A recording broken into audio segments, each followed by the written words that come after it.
Bismillahirrahmanirrahim. Assalamualaikum warahmatullahi wabarakatuh. Apa kabar anak-anak hari ini? Mudah-mudahan kalian tetap sehat, semangat ya, dan tetap bahagia. Anak-anak, jumpa lagi dengan Bu Nuke. Hari ini kita akan kembali belajar tema 3, subtema 2. Kita akan fokus ke sini ya. Pentingnya upaya keseimbangan dan pelestarian sumber daya alam. Kalian tahu sumber daya alam itu apa? Insya Allah sudah tahu ya. Sebelumnya kalian sudah paham, di pertemuan sebelumnya kalian sudah paham, sudah mengenal istilah sumber daya alam, yaitu segala sesuatu yang disiapkan Allah, yang disediakan alam untuk kepentingan kita, untuk memenuhi kebutuhan hidup manusia ya.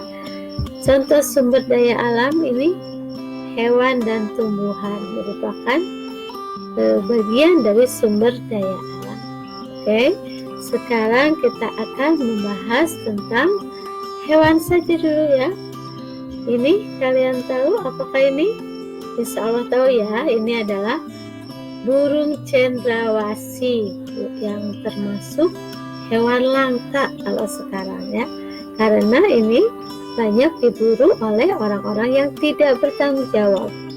Mereka menyenangi burung ini, burung cendrawasih, karena bulunya yang indah sehingga banyak diburu. Burung ini tentunya kalian tahu juga berasal dari Papua ya. Nah, tadi karena banyak diburu, akhirnya hewan ini menjadi langka dan harus dilindungi. Oke. Sekarang kita lihat, untuk menjaga kelestariannya, semua makhluk hidup termasuk hewan akan berkembang biak ya. Ini cara berkembang biak hewan bermacam-macam. Ada yang bertelur, ada yang beranak, ada yang bertelur dan beranak, ada yang membelah diri, dan ada yang bertunas. Kali ini kita akan membahas hewan yang bertelur dan berkembang biak dengan cara metamorfosis. Tentunya ini untuk menjaga kelestarian hewan tersebut ya, agar tetap ada. Oke, hewan apakah itu? Insya Allah kalian tahu ini ya. Anak-anak, perkembangbiakan hewan melalui bertelur dengan cara metamorfosis itu dibagi dua ya. Ada metamorfosis sempurna dan ada metamorfosis tidak sempurna. Ini arti metamorfosis dulu apa ya? Kalian perhatikan ini ya.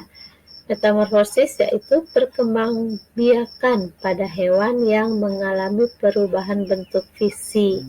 Bentuk fisik ini apa? Nanti kalian bisa lihat ya di perkembangannya.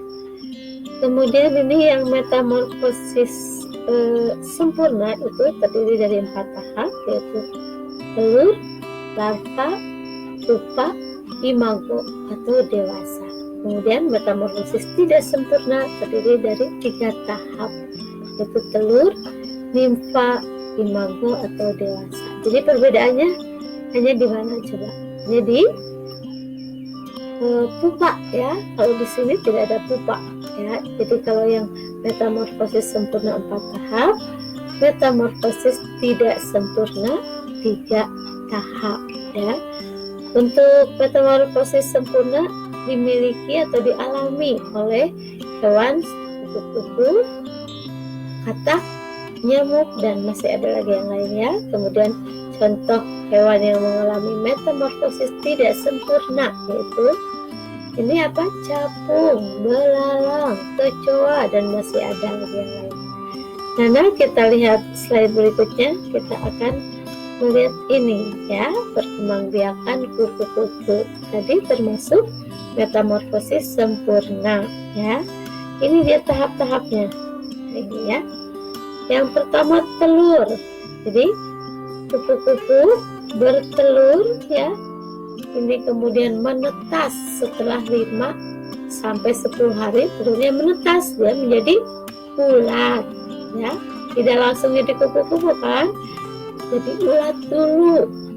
Setelah 7 minggu ulat ini menjadi kepompong setelah ulat ini banyak makan ya. Akhirnya ulat ini menjadi kepompong setelah 2 minggu ya. Kemudian setelah puasa di dalam kepompong ini sekitar 2-3 minggu, barulah kepompong ini berubah menjadi kupu-kupu yang indah, yang bersayap ya. Jadi di sini terjadi perubahan bentuk ya.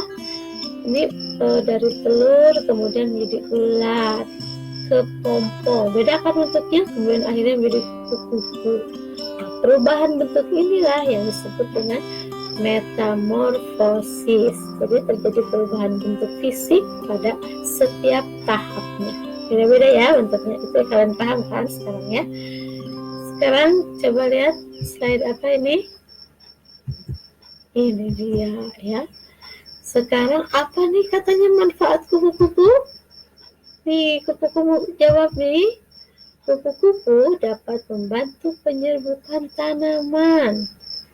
Untuk apakah penyerbukan itu? Untuk melestarikan tanaman itu tetap ada ya. Untuk berkembang biak tanaman itu tetap ada. Jadi di sini penyerbukan tanaman ini dapat bermanfaat untuk kelestarian tanaman tersebut ya. Jadi karena kupu-kupu ini sangat bermanfaat ya, kita tidak boleh merusaknya, kita tidak boleh mengganggunya, nanti akan berpengaruh pada makhluk hidup yang lain, yaitu contohnya ke tanaman ya. Siap ya untuk melestarikan hewan. Jadi anak-anak, kita harus bisa menjaga kelestarian dengan tidak merusak dan mengganggu kehidupan hewan dan tumbuhan ya.